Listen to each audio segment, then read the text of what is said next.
మళ్ళీ ఒకటి కోణం, ఈ ఫోన్ ట్యాపింగ్ రోజు ఒక సిరీస్ బయటకు వస్తుంది. ఎన్ని రోజులు చేస్తారో ఏమో తెలియదు కానీ సొంత పార్టీ ఎమ్మెల్యేలను వదలలేదు. గ్రేటర్లోని బీఆర్ఎస్ ఎమ్మెల్యేల ఫోన్లను ట్యాప్ చేయించిన గత సర్కారు వారి కుటుంబ సభ్యులు స్నేహితుల ఫోన్లను కూడా. కూకట్పల్లి ఎమ్మెల్యే మాధవరం కృష్ణారావు కొడుకు సందీప్ రావు ఆయన స్నేహితుడి స్టేట్మెంట్ రికార్డు. 16 మంది హైకోర్టు జడ్జిల వ్యక్తిగత సమాచారంతో ప్రొఫైల్స్ వీరి ఫోన్లను ట్యాపింగ్ చేశారనే కోణం. ఇట్లా అప్పుడోటి గొర్రె లెక్క ఎందుకు ఇదంతా? గొర్రె గొత్తుకలేసినట్టుగా అప్పుడోటి ఎందుకు? ఒకేసారి ఫోన్ ట్యాపింగ్ ఎంతమంది చేసిరు, ఎన్ని చేసిరు? 4000 ఫోన్లను ట్యాప్ చేశారా లేదా? 4000 ఫోన్లను ట్యాప్ చేస్తే 350-400 మందికి మాత్రమే ఎందుకు మీరు ఇవాళ స్టేట్మెంట్లు రికార్డ్ చేస్తున్నారు? మిగిలిన 3500 ప్రొఫైల్స్ ఏమిటి? అందులో ప్రధానమంత్రి ఉన్నాడా, సుప్రీంకోర్టు జడ్జిలు ఉన్నారా, హోంశాఖ మంత్రి ఉన్నాడా, లేకపోతే రక్షణ శాఖ మంత్రి ఉన్నాడా, లేకపోతే బీజేపీ జాతీయ అధ్యక్షులు ఉన్నారా? ఎవరెవరి ఫోన్లు ఉన్నాయి దాంట్లో బయట పెట్టాల్సినటువంటి అవసరం ఉన్నది. ఇవాళ దీంట్లో సిబిఐ ఈడీ ఎందుకు ఎంటర్ అవ్వట్లేదు? సుప్రీంకోర్టుకి ఎందుకు పోవట్లేదు? ఇవాళ బీజేపీ వాళ్ళు ఇవాళ సుప్రీంకోర్టుకి ఎందుకు పోవట్లేదు? ఈ ఫోన్ ట్యాపింగ్ విషయంలో సుప్రీంకోర్టుకి ఎందుకు పోవట్లేదు? వెంటనే దీనిపైన విచారణ చేసి ఒక టైం బౌండ్ పెట్టి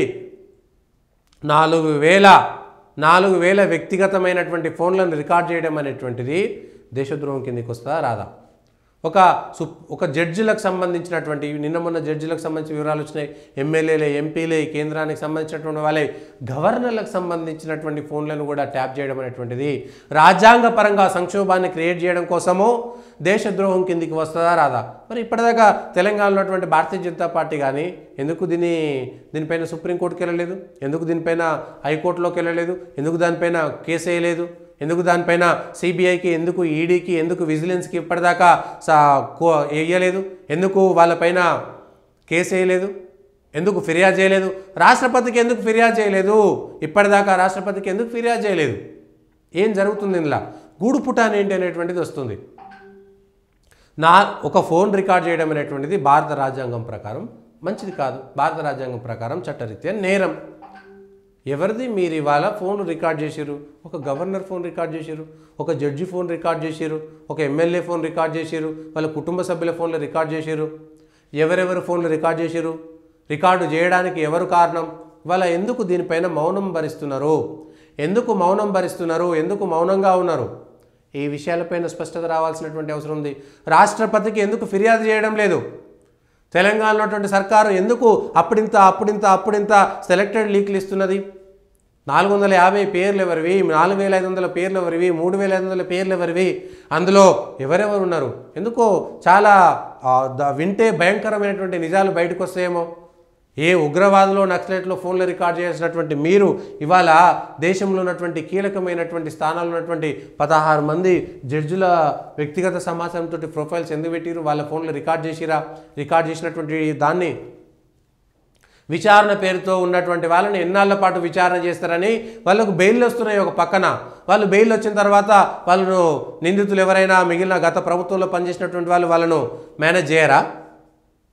ఇవాళ ఆ ఫోన్ ట్యాపింగ్లో ఉన్నటువంటి నిందితుల యొక్క రక్షణ ఎవరు బాధ్యత?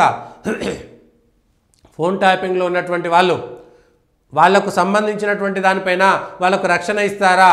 రేపు పొద్దున వాళ్ళు ఆత్మహత్యలు చేసుకుంటే, లేకపోతే వాళ్ళపైన ఏదైనా హత్యా ప్రయత్నాలు జరిగితే, వాళ్ళకి ఏదైనా అన్యాయం జరిగితే ఎవరు? చరిత్రలో అనేకమైనటువంటి సాక్ష్యాలు ఉన్నాయి వీటికి సంబంధించి.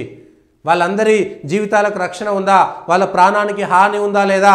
వాళ్ళకు ప్రాణ రక్షణ ఇస్తుందా లేదా? ఇవాళ ప్రభుత్వం సమాధానం చెప్పాలి. వాళ్ళని కాపాడుకునేటువంటి ప్రయత్నం చేస్తారా లేదా?